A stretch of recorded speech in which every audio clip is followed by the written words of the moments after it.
Picture Rome in the late 2nd century BC, a dominant republic, but now facing a terrifying new threat from the north. Massive Germanic and Celtic tribes, the Cimbri and Teutones, were migrating, not just raiding, and their sheer numbers overwhelmed Roman defenses. Rome's legions, expecting an easy victory, suffered catastrophic defeats at Norea and, most disastrously, at Arausio, where 2 consular armies were wiped out. Panic gripped Rome. The Terror Cimbricus, or Cimbric terror, set in as memories of the old Gallic sack haunted the city. The traditional Roman military system, based on land-owning citizen soldiers, was failing. Political chaos and fear spread, and the Republic desperately needed a savior. The Cimbri and Teutones, described as fierce giants, fought with families in tow, their tactics and numbers overwhelming Roman lines. After Arausio, the Cimbri turned toward Spain, while the Teutones and Ambrones marched toward Italy through Gaul. Rome's very survival was at stake, and the stage was set for a legendary confrontation. The Republic's confidence was shattered. The threat was existential. The Senate scrambled to respond, but the old ways were proving useless. Rome's enemies were not a single army, but a relentless, migratory wave. The city braced for disaster, fearing history would repeat itself on a grander scale. The need for a new kind of leader and army had never been more urgent. The coming battles would test Rome to its limits and forge its next great hero. The barbarian migrations devastated key Roman territories, starting with Gallia Transalpina, Rome's vital link to Spain. The Teutones and Ambrones unleashed chaos, sacking towns and shattering Roman order. Cisalpine Gaul, the northern gateway to Italy, was next. Its invasion sent shockwaves through the Senate. The Cimbri, after detouring into Spain, circled back to threaten Italy directly. For the first time in a century, Rome itself was under real threat. The government struggled to raise new armies, but the old system was broken. Rome's allies, bound by treaties, faced destruction or the temptation to switch sides. The entire network of Roman influence in Western Europe was at risk. The invasions were not just military disasters, they threatened to unravel Rome's political fabric. The Republic's survival depended on a radical response. The crisis exposed the fragility of Rome's power. The stage was set for dramatic change. In this crisis, Rome turned to Gaius Marius, a brilliant outsider who saw the need for a new army.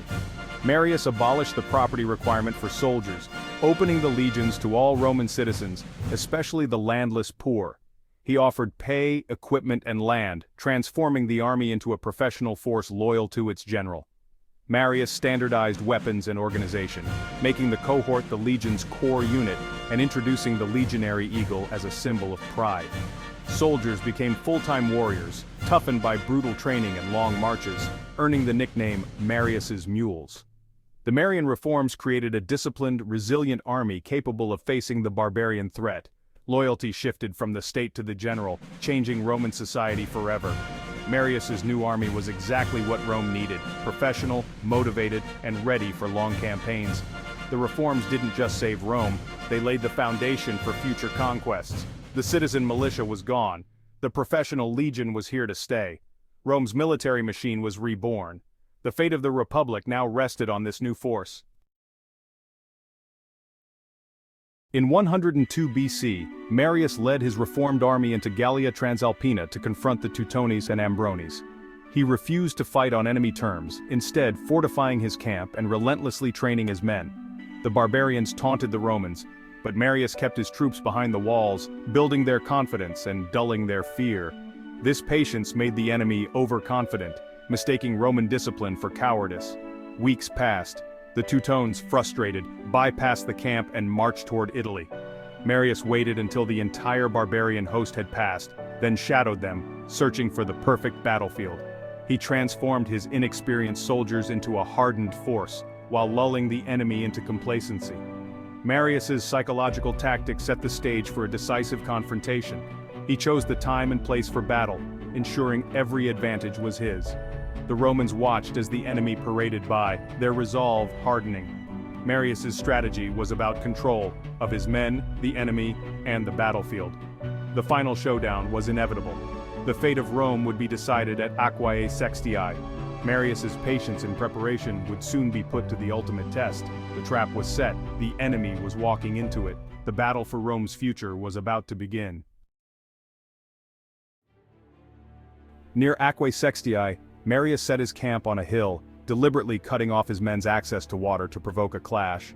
The first skirmish erupted over the river, as Romans and Ambrones fought for water. The Romans, disciplined and well-armed, routed the Ambrones, boosting their morale. The main Teutonic force arrived, preparing for a full assault. Marius positioned his army on a slope and sent a hidden force under Marcellus to flank the enemy. The next day, the Teutones charged uphill, exhausting themselves against the Roman line. Roman pila rained down, breaking the enemy's ranks. At Marius's signal, Marcellus's men attacked from the rear. Surrounded, the Teutonic army collapsed in panic. The battle turned into a slaughter. The feared invaders were destroyed. Marius's tactics and discipline had won the day. The Romans proved their new army's worth in a single, decisive engagement. The threat from the west was crushed. Rome's fortunes had turned. The victory at Aquae Sextiae was total. Tens of thousands of Teutones and Ambrones were killed or captured. The threat from these tribes vanished overnight. Their migration ended in massacre. Rome celebrated Marius as a hero, the savior of the Republic. The city rejoiced, its terror replaced by triumph. The spoils were immense, and the psychological impact was even greater. The victory sent a clear message. Rome was still a military powerhouse, yet the war was not over. The Cimbri remained at large, threatening Italy from the north. Marius had to march his army back over the Alps for one final showdown. The momentum was now with Rome. The Marian army had proven itself. The Republic's survival was within reach.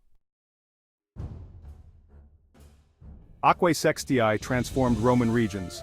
Gallia Transalpina was stabilized and Romanized, securing the route to Spain. The victory paved the way for future conquests, including Caesar's campaigns in Gaul. Politically, Marius's triumph shattered Republican norms. He was elected consul 5 times in a row. The precedent was set. A popular general with a loyal army could dominate Roman politics. The Marian reforms became the new standard, creating the legions that would build the empire. The professional army proved its worth, enabling Rome's expansion for centuries. The battle restored Roman confidence and pride, erasing the terror of previous defeats. The Republic's survival and future power were secured on the battlefield. The victory also shifted soldiers' loyalty from the state to their commander, a step toward empire. The sword forged at Aquae Sextiae would shape Roman history. Rome's resilience and adaptability were on full display. The Republic had survived, but it was forever changed. The seeds of empire had been sown. Today, Aquae Sextiae stands as a testament to Roman strategy and innovation. Marius's patience, discipline, and tactical brilliance are still studied in military academies. The battle proved that a smaller, well-led force could defeat a larger, disorganized enemy. Yet the victory had unintended consequences. Marius's rise and the professional army destabilized the Republic. The rivalry between Marius and Sulla would soon plunge Rome into civil war. Aquae Sextiae saved Rome from foreign threat but set the stage for internal conflict. The lesson: preparation, discipline, and strategy are keys to success. Marius's victory was no accident. It was the result of meticulous planning. The battle's legacy is both triumph and warning. Solutions to today's crises shape tomorrow's challenges. Aquae Sextiae changed Rome forever, securing its survival but also paving the way for empire.